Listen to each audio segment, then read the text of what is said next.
any study takes into account generational effects and how long it takes for something to occur after a certain amount of time. So, for example, if my parents were beneficiaries of affirmative action, I, as a product of that, would I have a better education because of the socioeconomic status that they now have because of their higher level of education? Would I be able to go into West Bloomfield now instead of Detroit and get a better education as long as a result of my parents getting better educated? So I think that cutting it off right now is not taking that into account. That was a long time ago.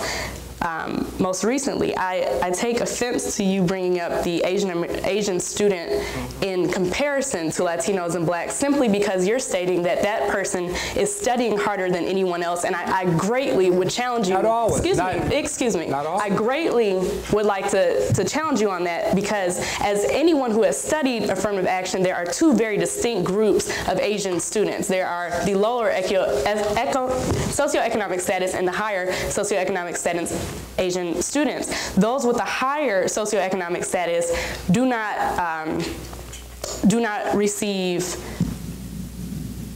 those benefits according to this. But the lower socioeconomic status, if we're trying to tailor affirmative action, if we would like to incorporate them, we can. The problem is people are arguing against them and not trying to incorporate them. They should also receive benefits for this, but you're also stating that Latinos and African Americans are not working hard and that they're riding on the coattails of this. No, I didn't say that at all. Excuse me, once again. Don't say excuse me. No, point of order. Moving forward. Let her finish her comments, please. Again, thank you, ladies, for calling on me. I appreciate my voice being heard. Again, it is challenging that other students are not working as hard.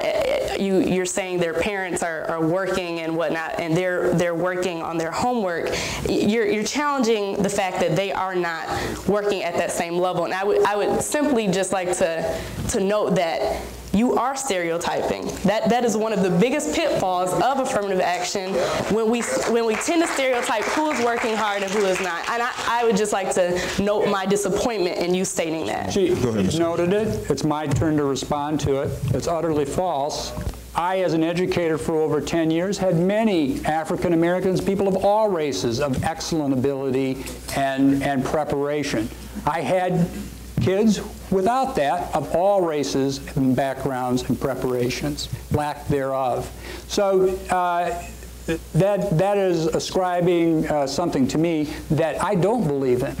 And as Mr. Washington did earlier, I might add. What she said with regard to the difference in different segments of the Asian American population is exactly why it should be based on socioeconomic status rather than race. That's exactly why. So that if an African American doctor's child should not get in before somebody else, it should be based on socioeconomic status rather than race. Well, if the law hadn't been passed in the last several years in regards to the University of Michigan, about 90% of their students would come from out of state. Michigan students wouldn't even be in there. It wouldn't matter who you are.